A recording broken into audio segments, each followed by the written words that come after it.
President Biden held his first formal press conference after more than 2 months in office. Biden praised his approach to the border crisis and dodged questions about China. He also hinted that the filibuster should be amended to pave a way for new bills about voting rights and gun control. Biden also touched on future elections. This comes as the Democrats' massive election reform bill, H.R. 1, or For the People Act, is still sparking controversy. And what did George Washington say about unity among regions, the dangers of party politics, and altering the Constitution? Tune in to Deep Dive as we explore these topics and more. Hello and welcome. This is Deep Dive and I'm Tiffany Meier. Let's talk about President Biden's first press conference. But before that, there's a rare bipartisan effort underway in Congress against any kind of permanent fence around the nation's capital. A bipartisan group of lawmakers is pushing the No Fences Act, which would ban building such a barrier. GOP Senator Roy Blunt of Missouri is one of the sponsors. He's joined by Democratic Senator Chris Van Hollen of Maryland and Democratic House Delegate Eleanor Holmes Norton, representing Washington, D.C. Blunt says the bill basically says no federal funds may be used to install permanent fencing around the Capitol or around Capitol buildings. Not very complicated, but the statement we make by passing this legislation, then following it, will make a big difference. Van Hollen tweeted that the Capitol is the citadel of democracy and it should not be turned into a fortress. He also said it would send the, quote, wrong signal both in our country and around the world if this place of democracy was not accessible. Lawmakers have been debating how to improve Capitol security in the aftermath of the insurrection on January 6th. One of the proposals reportedly includes building a permanent fence. This comes as congressional leaders are currently discussing a new $2 billion plan to improve security around the Capitol. Now let's turn to Biden's first press conference since taking office. While he has spoken to reporters, this was his first formal news conference. It is a break from tradition, as most presidents have held a formal press conference within their first 50 days in office. Former President Trump held his first press conference 28 days into his presidency. Obama had his 21 days in office, and George W. Bush held his 34 days after being in office. So what topics did Biden cover? In the hour-long conference, Biden answered 17 questions. Conservative activist Chuck Woolery noted only friendly fire was accepted. Biden did not call on Fox News' White House correspondent Peter Doocy, who was in the East Room at the time. And according to OAN's president, the White House excluded questions from his network, The Washington Times, and others. But Biden did call on other major news outlets, including the Associated Press, PBS, Washington Post, ABC, Wall Street Journal, NBC, CBS, and CNN. So among the topics, the southern border came up. Biden says he won't visit the border until his plans to quell the chaos get rolling. Next week, he says they'll move over 1,000 people out of crowded facilities into safer U.S. facilities. He also denied there is an increase in numbers, saying this happens every single solitary year. Senator Lindsey Graham scrutinized his comments as misinformation, saying Biden doesn't have, quote, the situational awareness to fix the problem because he doesn't understand the problem. Foreign relations also came up. Biden says he agrees with his predecessor that North Korea was the top foreign policy issue. This comes after North Korea fired 2 ballistic missiles into the Sea of Japan on Thursday. Biden says the U.S. is consulting with our allies and our partners, and there will be responses if they choose to escalate, saying we will respond accordingly. As to China, Biden did not directly answer whether he would keep tariffs on China or ban products made by forced labor. Instead, he defended his long-term relationship with Chinese leader Xi Jinping, saying he has spent more time with Xi Jinping than any world leader had. He says his strategy to deal with China is through competition and working with allies to hold the regime accountable, but without giving specific details about their approach to the CCP. Biden also seemed to have backpedaled on his comments about human rights, now saying he will call out the regime for its human rights abuses, a much different tone than earlier comments, where he fell under scrutiny for minimizing the China's human rights issue as, quote, different cultural norms. As to gun control, Biden says he would regulate the sale of firearms. He said it's a matter of time. When reporters asked him if he would do that through executive actions or through Congress, he said all of the above. Biden says the next big project will be infrastructure and jobs. As for the pandemic, Biden announced a new goal of 200 million vaccine shots by his 100th day in office. As to politics, Biden says he does support change to the filibuster. The filibuster rule gives the minority party ability to block legislation. It takes a super majority threshold, or 60 votes, to override. Without it, Democrats can't pass any legislation without a single Republican vote. Senate Minority Leader Mitch McConnell previously called the filibuster, quote, the essence of the Senate. He says the Senate is the only legislative body that gives the minority a say on legislation. He says the Democrats' plans could backfire on them if Republicans regain power.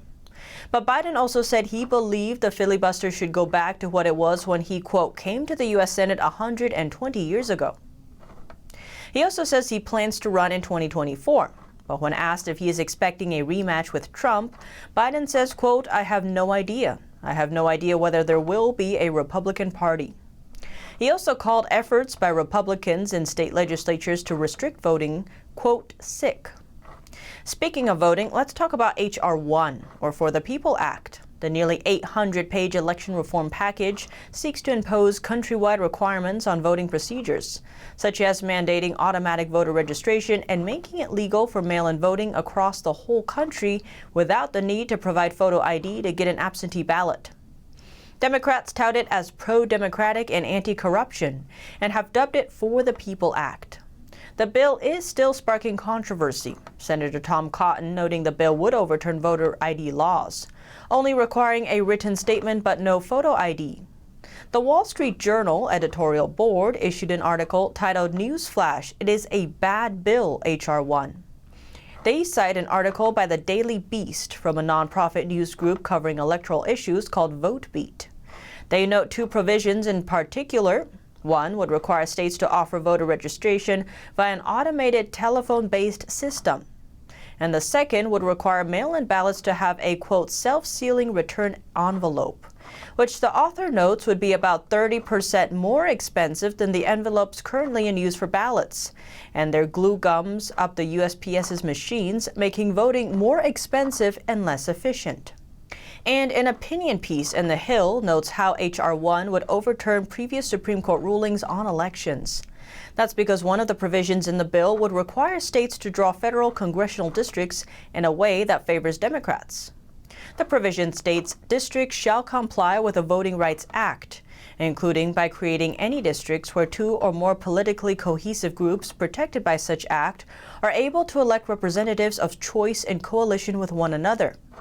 And that districts must ensure the practical ability of such groups to elect representatives of choice, regardless of whether or not such protected group constitutes a majority of a district.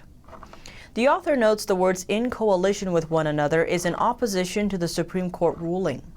Cases interpreting Section 2 of the Voting Rights Act, which forbids any practice that causes members of a racial group to have less opportunity than other members of the electorate to participate in the political process and to elect representatives of their choice. The author notes this clause has long been interpreted to forbid at-large elections where these allow a racial majority to dominate a racial minority, such as blacks versus whites.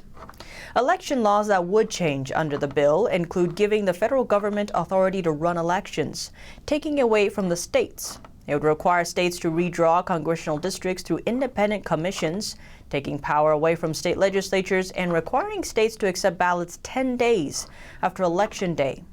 It would legalize nationwide mail-in voting without photo ID. Absentee voting by mail would be allowed in all federal elections and may not require an individual to provide any form of identification as a condition of obtaining an absentee ballot. A witness signature wouldn't be required. It would mandate that states make absentee voter boxes available for 45 days within an election.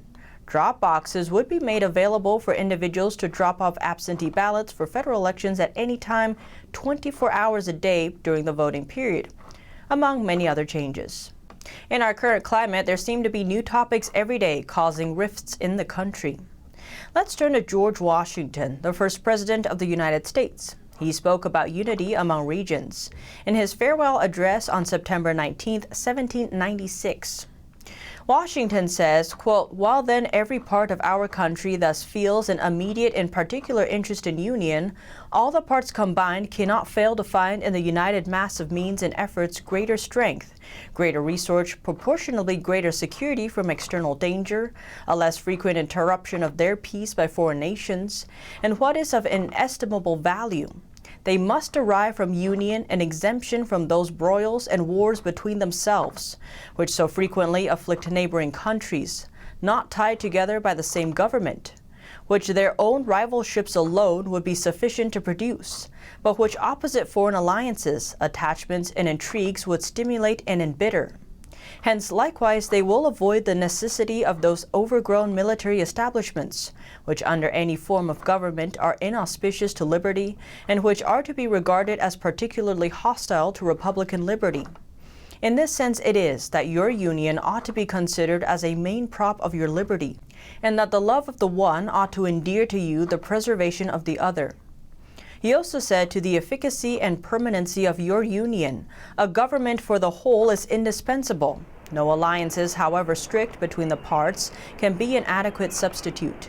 They must inevitably experience the interactions and interruptions which all alliances in all times have experienced.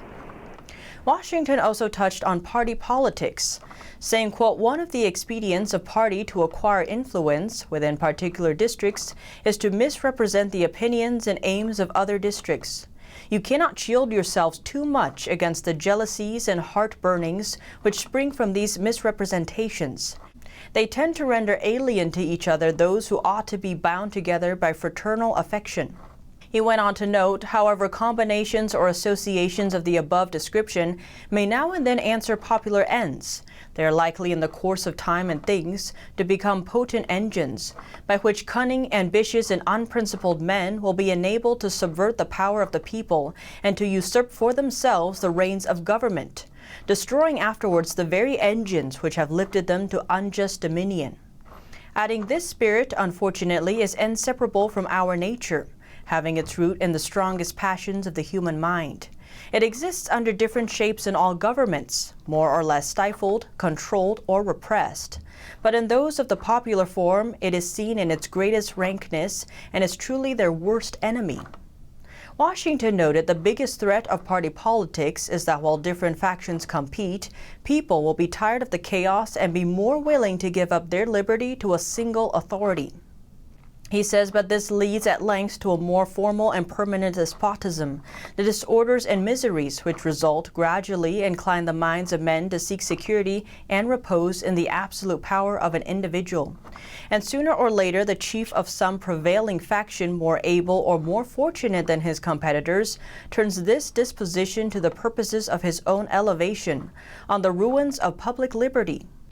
Washington also warned against attempts to alter the Constitution, saying, towards the preservation of your government and the permanency of your present happy state, it is requisite not only that you steadily discountenance irregular oppositions to its acknowledged authority, but also that you resist with care the spirit of innovation upon its principles, however specious the pretexts. One method of assault may be to effect, in the forms of the Constitution, alterations which will impair the energy of the system, and thus to undermine what cannot be directly overthrown. But what do you think? Let me know below. Thanks for tuning in to Deep Dive. I'm Tiffany Meier, and have a wonderful weekend.